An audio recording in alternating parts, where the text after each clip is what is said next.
साइडला रे.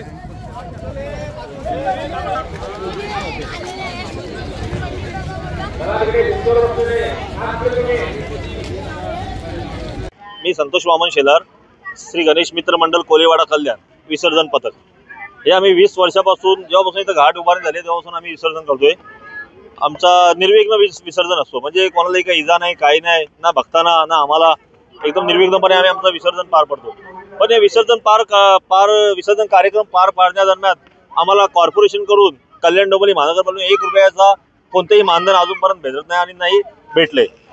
तरी पण आमची पोरं ही सर्व सेवेनेशी जे काय कोणी देईल दक्षिणा, त्या दक्षिणेवर आमचा सर्व उदरनिर्वाह चालू. पण माझी एक इच्छा होती की कॉर्पोरेशनने पण काहीतरी याच्या संदर्भात काहीतरी एक करायला पाहिजे. काय जर मेहनत करतायत तर त्याचं फल मिळालं पाहिजे, बरोबर. तर पण ती मेहनतच काय कामाची, असं माझं हे बोलणं.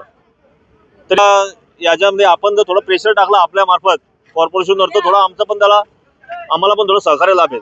बस एवढंच बोलणं आहे. सर काय सांगणार, आज आपण 10 दिवसीय गणपती विसर्जन करत आहे, किस तरह इकडे किस इंतजाम केला आहे?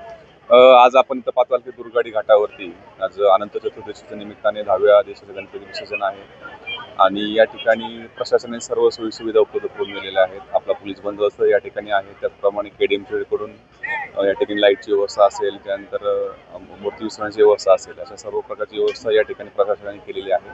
आमचा अंदाजे 200 पर्यंत आमचा पोलीस अधिकारी कर्मचारी या दुर्गाडीच्या ठिकाणी आणि सर्व घाटावरती आम्ही बंदोबस्त लावलेला आहे. त्यानंतर इतरही आम्हाला पोलीस मित्र असतील, त्यानंतर अनिरुद्ध बापू फाउंडेशन असेल, त्यांची सुद्धा स्वयंसेवक आणि बिर्ला कॉलेजचे NSSचे आपले मुलं हे सुद्धा आम्हाला यासाठी मदत करत आहे. आणि सगळ्यांच्या सहकार्यातनं व्हॉलंटिअर्सच्या माध्यमातून कोळी समाज या ठिकाणी विसर्जनाला गणपतीच्यासाठी उपलब्ध आहे. अशा अनुषंगाने या ठिकाणी दुर्गाडी आणि सर्व घाटावरती अतिशय शांततेमध्ये हे सुरू आहे, विसर्जन सुरू आहे.